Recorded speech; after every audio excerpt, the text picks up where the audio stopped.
Hello viewers, আসসালামু আলাইকুম। আজ আমরা আছি খুলনা শহরের প্রাণকেন্দ্র রূপসাতে। এই রূপসার যে নদীটা আছে অনবদ্য সুন্দর একটা নদী, এবং এই নদীতে আসলে যে বাণিজ্যিক কার্যক্রমগুলো চলে সবগুলো এই নদী কেন্দ্রিক।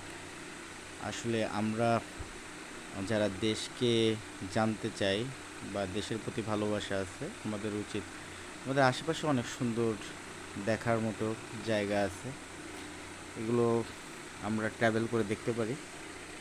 এই যে কত সুন্দর একটা দৃশ্য, দিগন্ত বিস্তৃত আকাশ, আকাশে সাদা মেঘ, স্বচ্ছ পানি, পাশে নৌকা, ছোট ছোট জাহাজ, অনবদ্য সুন্দর, যাকে বলে অনবদ্য সুন্দর।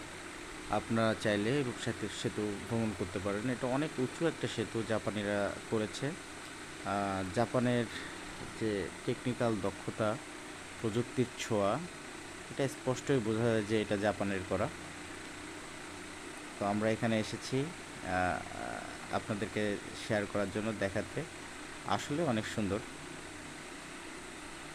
বাইকে করে এসেছি, অনেকক্ষণ ধরে হেলমেটটা মাথায় ছিল। তো আপনাদেরকে আরেকটা জিনিস দেখাবো, অপোজিট সাইডটাতে নতুন যে রেল সেতু হয়েছে, রেল যাতায়াতের জন্য একটা সুন্দর, প্রায় এটা পদ্মা সেতুর আদলেই করা। পদ্মা সেতুর যে ডিজাইন কিছুটা দেখতে ওরকম। এটার উপর দিয়ে নতুন যে রেল সংযোগ, এই রেল চলাচল করবে ঢাকা থেকে মোংলা পর্যন্ত, যে রেল লাইনটা করা হয়েছে এখানে যাতায়াত করবে। অনবদ্য সুন্দর, এটা আপনি নিজের চোখে না দেখলে আপনারা যদি কখনো আসেন দেখতে পারবেন। দেশকে জানুন, দেশকে ভালোবাসুন, ট্রাভেল করুন দেশের ভিতরেই।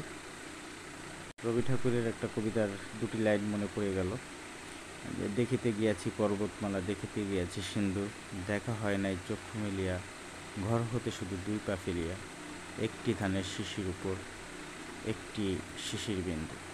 এমন কি হবে, অনেক আগে পড়েছি কবিতাটা, এমনই কবিতা, হয়তো বা একটু মিস্টেক থাকতে পারে। ধন্যবাদ সবাইকে সাথে থাকার জন্য।